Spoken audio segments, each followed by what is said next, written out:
जय श्री राम दोस्तों, नमस्कार।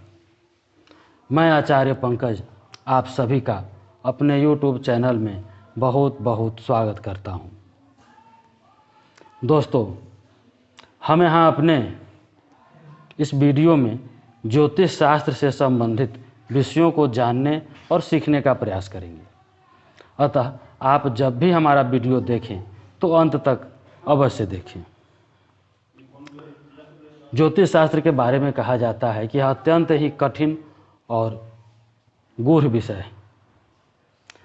जब भी किसी ज्योतिषी विद्वान या गुरु जी के सानिध्य में आप ज्योतिष के विषयों को जानने या समझने के लिए जाते हैं तो ये आपको प्रारंभ ही करते हैं ज्योतिष के गणितीय विषयों से, जैसे इष्टदंड, भयात, भवभोग,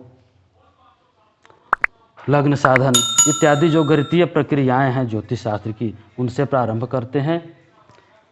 और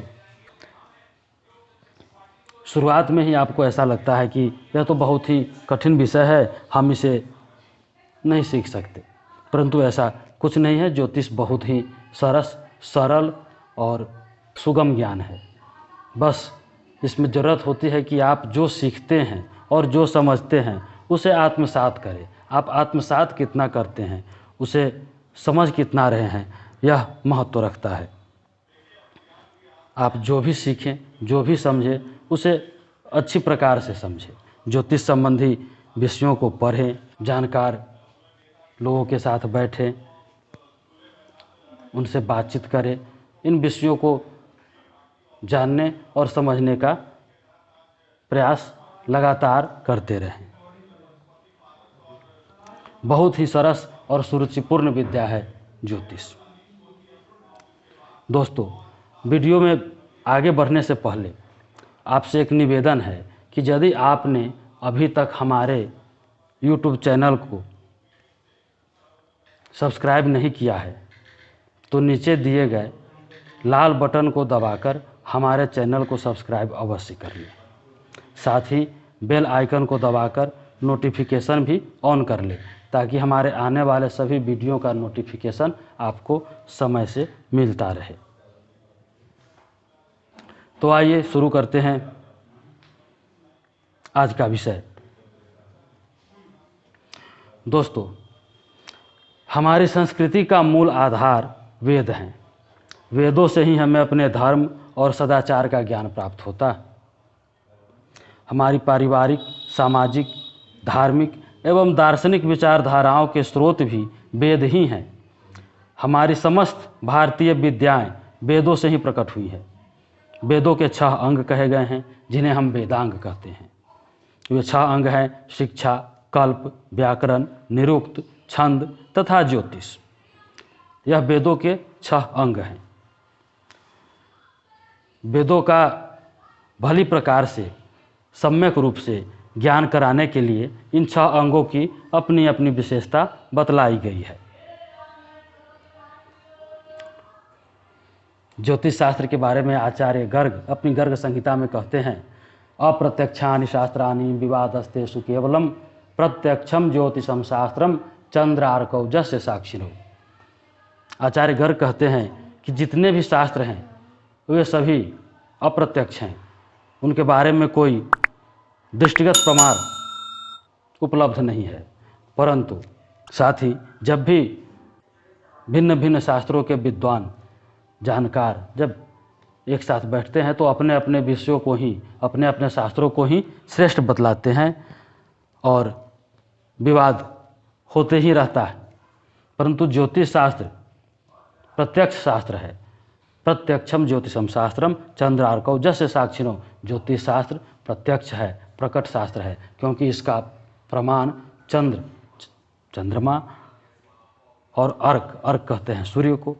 चंद्रमा और सूर्य इसके प्रत्यक्ष प्रमाण है। हो भी क्यों नहीं, ज्योतिष शास्त्र से स्पष्ट प्रामाणिक शास्त्र कोई अन्य हो भी नहीं सकता, क्योंकि ज्योतिष शास्त्र में चर्चा की जाती है दिन के बारे में, रात के बारे में, ऋतु, पक्ष, मास, वर्ष, संवत्सर, ग्रह, खगोल तारामंडल, ज्योतिष शास्त्र जिन विषयों की बात करता है वह सभी हमारे जीवन में दृष्टिगत हैं, दृष्टिगोचर होते हैं।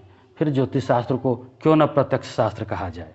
ज्योतिष शास्त्र के मुख्यतः 3 स्कंध बताए गए हैं: सिद्धांत स्कंध, संहिता स्कंध और होरा स्कंध।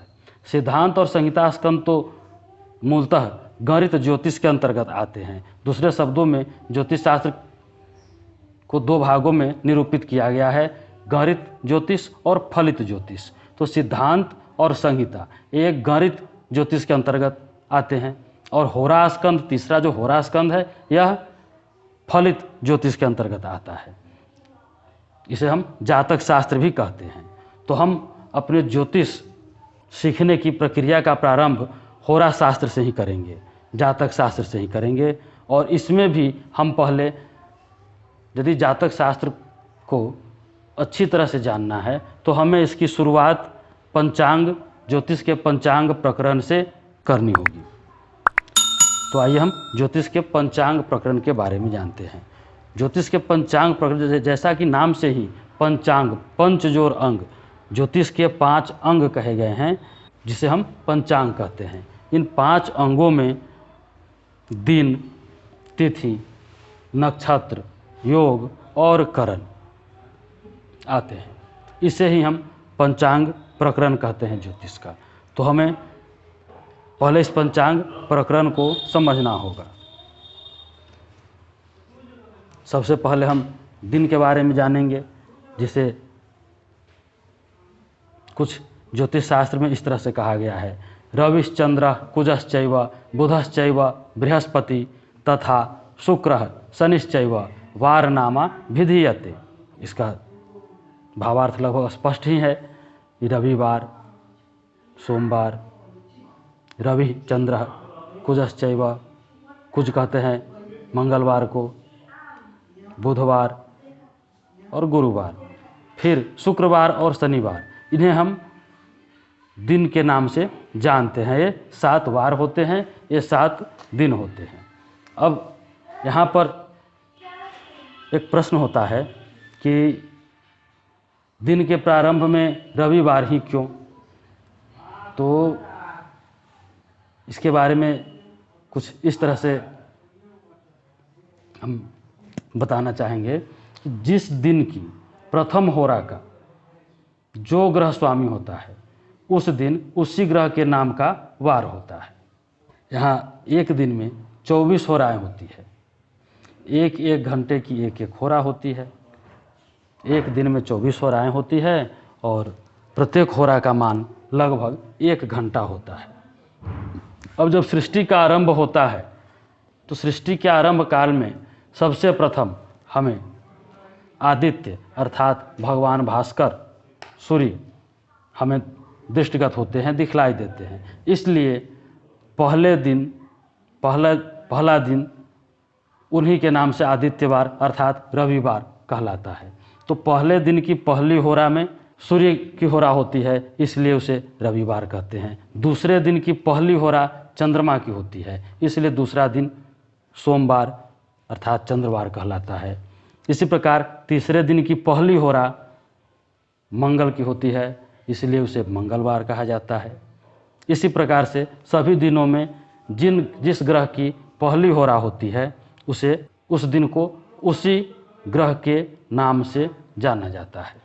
दोस्तों, आज के वीडियो में बस इतना ही। हम कल आपके लिए फिर एक नया वीडियो लेकर उपस्थित होंगे, जिसमें हम पंचांग प्रकरण के आगे के विषयों को जानेंगे, तिथि, नक्षत्र, योग और करण के बारे में जानेंगे। दोस्तों, आपसे निवेदन है कि हमारे आने वाले वीडियो को देखने के लिए हमारे चैनल आचार्य पंकज को लाल बटन दबाकर सब्सक्राइब अवश्य कर लें। साथ ही बेल आइकन को भी दबा दें, जिससे कि हमारे आने वाले वीडियो का नोटिफिकेशन आपको समय से मिलता रहे। साथ ही वीडियो को लाइक और शेयर ज़रूर करें और कमेंट करके हमें बताएं कि वीडियो आपको कैसा लगा, और यह भी बताएं कि आप किन विषयों पर वीडियो चाहते हैं। आप जिन विषयों पर वीडियो चाहते हैं उसे कमेंट में बताएं।